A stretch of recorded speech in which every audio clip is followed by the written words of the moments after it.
Tu m'as fait mal et je ne sais pas si je pourrais te pardonner.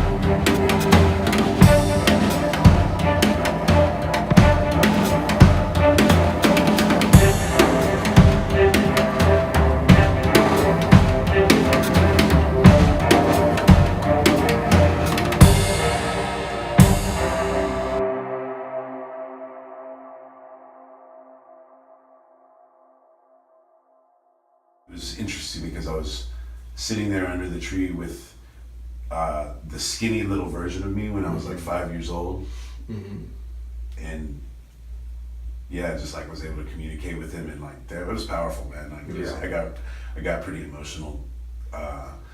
And like yesterday when you were saying, you know, forgive yourself, and tell the kid everything's gonna be okay, and that sort of thing. That was like super powerful, man. Like that. I felt like a lot of my like trauma, childhood trauma, like got reconciled or pushed away, or like I felt like there was some healing there immediately. That's why I busted out. Yesterday when you said that, I busted out into tears immediately when you said it, because like I just felt a release, you know, like leave. And then today, you said I just felt very connected to the kid. Like I felt very, it was very easy to access that point and then be with the kid and communicate with the kid. And yesterday was the first time I had like a really solid visual image of the kid, because you said, imagine the kid as yourself, you know? And so today I was able to like just go right there and you feel comfortable. Like really comfortable, but very, more than comfortable. I feel like it's, you know, doing something with my past, like it's, you know, somehow making me feel better about it. You know, just whatever shit I went through, just allowing me to let go of that, you know, let go of like the stuff that's been built up in my psyche. That's why, to me, those little visualizations with flowers and sacred geometry and the child and the Hawaii house and connecting the neurons in the brain, the heart and the gut, brain, heart, and creating that flow of energy using the chi power, vibrating like the sun and leaving your body, going to the universe, see yourself out of your body. That creating that perspective with this breathing is kind of resets the brain, the receptors, and then you start seeing things in a way that is much more neutral. Right. And then we are happier because we are not taking things too personal. We are not getting caught up in things that we should have not even been listening to it or, you know, paying attention. And so I think that's something that if we all have at least a basics on doing that, we will be... People will be a lot better off. Yeah, we'll be able, I think, to go to a higher level of self-evolution. Again, this technique, and when it comes to look at myself from outside, don't take things too personal, don't like really exercise the fear, like the limitations and things like that, you know. It's just fantastic. I'm learning every day, you know. Every day I learn with this technique. Every day I try to adapt and to share with people, and everybody has a beautiful way to use it, you know. It's something that people can adapt. I mean, I can only imagine how beneficial it's going to be for addicts, for, you know, for people with that, you know, deeper issues than I have, you know. And, you know, and I feel like it's going to continue to help me keep working on my issues, you know, and do a better job of keeping my ego in check than I was doing before, because I've been working on all that stuff, you know, but this is... It's an aggressive tool in a sense. It's like... And it keeps things more at the forefront of my mind, the things I want and the things that I want to improve on. Like I constantly have more of that mindset happening. So like I'm being more objective about my fathering, about my business ownership, about the way, you know, how much energy and thought am I investing into the moment when I'm playing with my band? You know, like instead of playing, but my mind's wandering, oh, what am I going to eat for dinner later? What am I going to do later with my lady? It's my mind is invested in the notes that I'm playing and what's coming next. To and be in the moment. How can I make this better? Right. Yeah, instead of just playing the same old stuff, you know. That's a very good, it's like you are appreciating to be in the moment. That's what everyone talks about, being in the moment. Right. You know, but it's kind of hard to grasp that until you have a way to get there, you know, you know, for me, martial arts was a great thing because it puts you in the moment. It puts you in the flow state, in the zone of, I have to be in the moment or I'm going to get my ass kicked. But there's other ways to exist in that state, like, and this is one of the ways to get there, you know, like you can be, you know, fully connected without risking someone kicking your head off or having to risk getting choked out in jiu-jitsu. You know, like you can be like, because I felt like those were the things that put me, and playing drums put me in this state. And so I just wanted to be in this state all the time. That's why you always practicing martial arts and playing music. But they never really carried over into my normal life. Like, so I would leave the dojo, I would leave the studio, and kind of things go back to normal mindset, in my mindset, you know, and the breathing techniques help me keep the mindset going outside of the dojo, outside of the studio, outside of whatever. And what about your physical? Like, because that was kind of an issue that we talk about, that we try to improve now with the breathing and. Yeah, I mean, I made some obvious progress. I mean, the flexibility. Doing that for the first time ever. A month ago, I was here, you know, and then like sleeping. My elbows were so jacked up when we first started that I couldn't, you know, even flatten my arms out on the ground comfortably. And now we've done 4 sessions, and I can, or you know, 4 sessions on the ground. Yeah. Getting nice and flat, and then the hands. Yeah, I mean, I've definitely got some arthritis happening in my wrists that seems to get freed up after the sessions, you know, and then, you know, my sleep's better,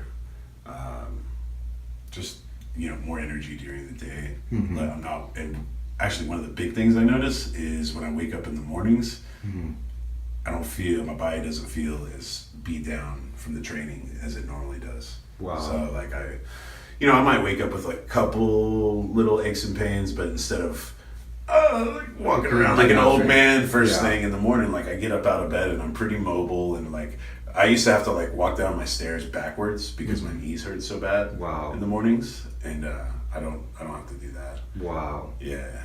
I mean, that's amazing for how many fighters are going to the same. Oh man. How many black belts we know, they're all great black belts, they're great teachers, but they're full of damage and they can't function, they can't work. It's something that I believe we all can practice by ourselves, but the coaching, the mindset, the loving, the love, a feeling of caring of someone and be excited about the results and wanted to be pushing the process. I think it's very important for a teacher or a master, you know. I think that's how we know a teacher, you know, a master is somebody that gets the best out of another person. Really just for being happy and to, you know, to watch the results and be able to share. Do you think that the mindset of martial arts are very similar to the mindset that the breathing gives you, in the sense of ground your decisions and? Yeah, it gives you the I can't say because I've been a martial artist for a long time, but I would imagine for someone who doesn't train, that this could give you a lot of the perspectives that you strive for as a martial artist, the new perspectives that you gain, the things that you learn through the training of martial arts, through hard training, through coming back from injury, all the lessons you learn. A lot of people can learn those lessons just by doing this technique, I feel like. And it's not to say that you shouldn't be training martial arts. Absolutely. Get on that too, train your body as well as your mind. But this can, you know, as far as the mental aspect of the martial arts, this technique can cover a lot of that. Yeah. Well, that's amazing. And then obviously the breath is going to take you further into the physical realm of the martial arts, making your martial arts better. I had a couple more of my skeptic friends were like, he just showed up for the dojo. Well, how do you know he's not some quack? And I was like, well, it's because I challenged him. I was like, okay, show me your technique. Like, I want to learn it not because I was distrustful, but because I want to learn. You know, there are a lot of people out there calling themselves breathing coaches and visualization coaches, and it's becoming an industry, as you know. So, and there's not a lot of easy ways to discern who is the real deal and who is not. So I just had to try it. Yeah, I think that's the true way is to try. Our dream is the same as your dream, is to use what we do to bring love, light, healing to people. Is to show people the power of the brain. Is to share with people the power of consciousness. And then a lot of times we are depending on meds, on medicine, and depending on religion and things that are kind of tiring already. We are in 2016, so we want to spread love. We want to spread something that make you your own master. And as you saw in the technique, I never try to control you or tell you what to do. I kind of created a scenario where you look yourself in the mirror and you decide what to do. As I think that people from, any ideology, any dogma, you can take this and benefit from it still, even no matter how hardcore religious you are. Yeah. If you can just commit yourself to the practice. Yeah. It'll be beneficial for you. You don't have to make it about. You don't have to make it about ideology. I think that'll be really good. We have clients that are Muslims, Christians, Jews, Africans, where they believe in Yoruba, which is an African culture. For us, doesn't matter religion, and we do adapt according to the person beliefs. So we wanted the client to feel comfortable, and always respecting whatever they choose as God or religion. We just use that in the graphics, just to bring healing and emotions, just to balance the right and the left side of the brain. Some people I reveal why I did to you, because your mind is open. But if I realize that the person is a leader that's very concerned about learning or studying anything besides their own religion, so I adapt. Because to me it's more important to heal that person than to crash culture beliefs. Because if we keep it crashing, culture beliefs, in the end we have no result. We just have ego. So all those sort of philosophical aspects that I try not to discuss with a client that's suffering, because why would I crash or go against his culture and believe and not heal him, and not help him to heal himself or heal him? To me, I'd rather him be the way he is, but heal, because that healing will speak louder than any words in any religion. Yeah.